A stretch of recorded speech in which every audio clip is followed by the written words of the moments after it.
What is going on, my broskiis? My name is Toadskii and I'm back again, here to bring you guys yet another One Piece Treasure Cruise video. And in today's video, we're going to be going through the brand new showdown event that has arrived on One Piece Treasure Cruise Global, which is going to be the Shanks and Mihawk event. Now, this particular dungeon is actually difficult, honestly. It's pretty difficult. If you thought that Young Garp and Sengoku was tricky, this is probably just as difficult as that dungeon. But before we get into that, I have two separate teams to show you guys in this video today. But before we do that, I want to discuss the unit itself. I've already, made a video discussing the unit as a whole, but there's actually something about the unit that we didn't know previously that we know now. So just to quickly reiterate, the Shanks captain effect of this dual character will boost slash a character's attack by 2.25 and reduce damage taken by 20%. Now, 20% damage reduction is no joke. That is pretty significant. It's just a little bit of a downside that it's only a 2.25 times slasher captain, which is pretty goddamn weak, but the damage reduction does help you out a little bit. The Mihawk captain effect will be a 2.5 times slasher booster, but then make tandem and recovery slots be matching for slasher characters. I do prefer this particular captain effect much more. Having more beneficial orbs will obviously allow this character to be doing more damage more often, and that obviously is really good. So I'm a really big fan of the way that Mihawk's captain effect is structured. It is a little bit of a downside that Shanks is pretty goddamn weak. The special ability of this character maxes at 13 turns after limit break. Will go ahead and reduce bind, special bind, and attack down duration by 2 turns, and also becomes the dual unit Shanks and Mihawk for 2 turns. That's a little bit unfortunate that this character only fuses for 2 turns, meaning that you can use this on a stage 4 and you cannot carry the dual captain effect into stage 5 if the enemy has a preemptive attack, which is quite a damn shame because Young Garp and Sengoku is a 3-turn combination. So I don't know why they didn't choose to do that for this character in particular, because his captain effect, in my opinion, is weaker than the Garp and Sengoku. So it's a little bit weird why they didn't choose to do that. But there is an added effect with the special ability that states that if you activate the special when your health is 50% or lower, you get a 1.75 times conditional boost against all enemies for 2 turns, and also procs that condition by delaying them for 2 turns as well. When you actually are able to get this off, that is phenomenal. Having a 2-turn conditional boost that procs himself is amazing, as well as providing really nice utility, reducing bind, special bind, and attack down. This character is, on paper, actually pretty good. It's just, there's a couple of downsides to the character that I personally just am not a big fan of. Now, in terms of the dual captain effect, when they're fully combined, boosting slasher character's attack by 3 times, giving you 20% damage reduction, and also slasher character's tandem and recovery slots are going to be beneficial. Obviously, taking aspects of both of the captain effects and having a high multiplier.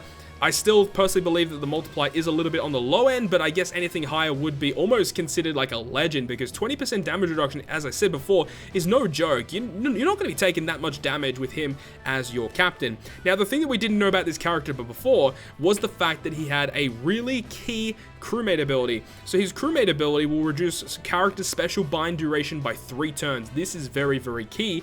As we know, with the special ability, he reduces special bind on all your characters. So having the crewmate ability to remove on himself is very important, and if you have a character that does remove special bind as well as has the sailor, they're going to be a very valuable unit to have in your character box. Now, the last thing before we get into the actual dungeon itself, the switch effect. So when you switch between Mihawk and Shanks, you get this effect activated, which states that it boosts the chance of landing on a quick, int, or recovery orb for 1 turn, and then changes your slots randomly unless they're going to be matching.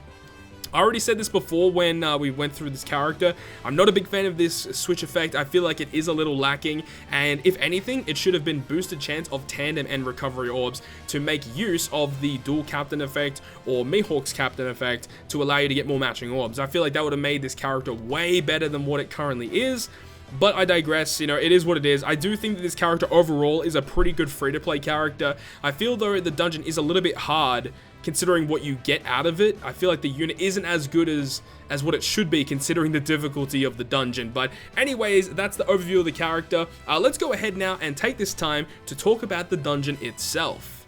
Okay, so now let's actually discuss the dungeon. So on the side of the video, you guys can see I've actually updated it with a just kind of like a list as to what happens that is notable in each of these stages here. So here we have the first team is going to be the Robin team. So the Robin team utilizes all of these characters here, and the thing about this dungeon that makes it extremely difficult is going to be stage 4, and also obviously the final stage is always going to be annoying. So on when we get to stage 4, we'll quickly discuss him, but stage 1, something that is very notable is that there are characters that have 2-hit great barriers, or good barriers, and if you do not kill them and they attack, they will slot bind your entire crew for 15 turns. So if both of them are alive and they both attack you, you're going to be taking 30 turns of slot bind, so you do not want that. On stage 2, Mihawk appears, but he does disappear. He cuts your health by 80% and applies a 2-turn paralysis to your entire crew. So having crewmate abilities that remove paralysis is going to make this stage a lot easier, because you do not have a lot of health left. If those enemies attack you, you will be taking a lot of damage. So having either damage reduction or ways to get rid of paralysis is going to be the way to go here. Obviously, if you have Whitebeard and Marco, you can use both of their switch effects and you completely get rid of all the paralysis, which is going to be a lot easier if you have Whitebeard and Marco for this fight. Stage 3 of this dungeon is just a fodder stage with all of these characters here. Typically, obviously, you want to take down the seahorse, because if you don't, he's going to bind your unit, so definitely kill the seahorse. Also, the giant at the back does bind characters as well on his attack, so once again, you want to make sure that you don't get that happen. This red mob character actually boosts his own attack after the first attack, so make sure to take him down before he does his secondary attack, otherwise he'll start doing a lot of damage. But now we get to stage 4, which is the most important, or one of the most important stages here, where you have Shanks. Now, Shanks has approximately 2 million health. That's just me doing calculations from the damage that I do to him. I'm not 100% sure on his actual HP value, but I think it's about 2 million. Now, he actually has a 3-turn resilience buff, which makes it really annoying because you need to bring someone that does end of turn damage, poison, or a resilience remover in order to get around this character. Also, at the end of the 3rd turn, he will give you all block orbs, he increases his own attack, and he'll also go ahead and have a barrier which you cannot penetrate. And basically what will happen is he does I think 15,000 damage when he has that buffed attack. So you do definitely want to take him down before the end of the 3rd turn. Otherwise, you're going to be getting a lot of bad things happen, and it's going to be very, very difficult to take down. Now, moving on to stage 5, the final boss stage against Shanks and Mihawk. They are an int character, have 10.4 million HP. 10 million health, so this guy is extremely tanky. Having health cutters is going to make your life a lot easier against this character. Also, just talking about what they do, they have a 2-turn, 5-hit perfect barrier. So having a barrier reduce is going to be useful here.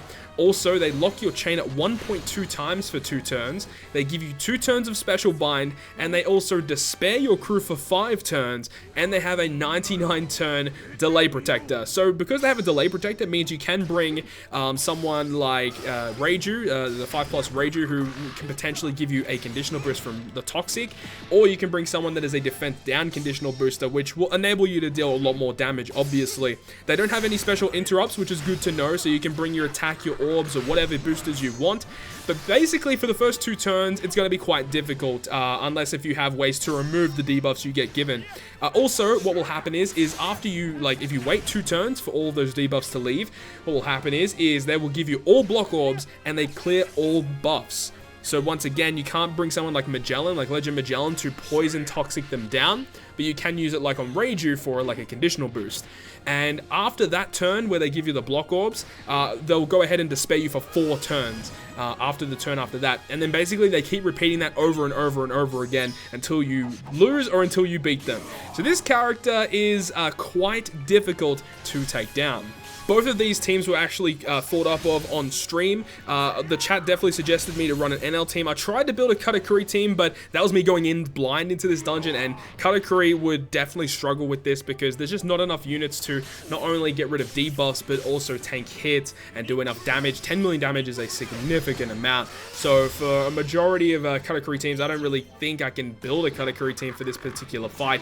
I also tried a V2 Shanks team. V2 Shanks team can definitely do it, but it is still quite tricky either way. Definitely the best unit for this is Whitebeard and Mako because of their switch ability, allowing you to get around a lot of the annoying debuffs that this particular fight puts on your crew, as well as allowing you to heal and have damage reduction and health cuts and heals. And typically they're just the best units for this. You can even use a friend Whitebeard and Mako, and that can actually kind of help you out in this particular fight as well if you do choose to do that.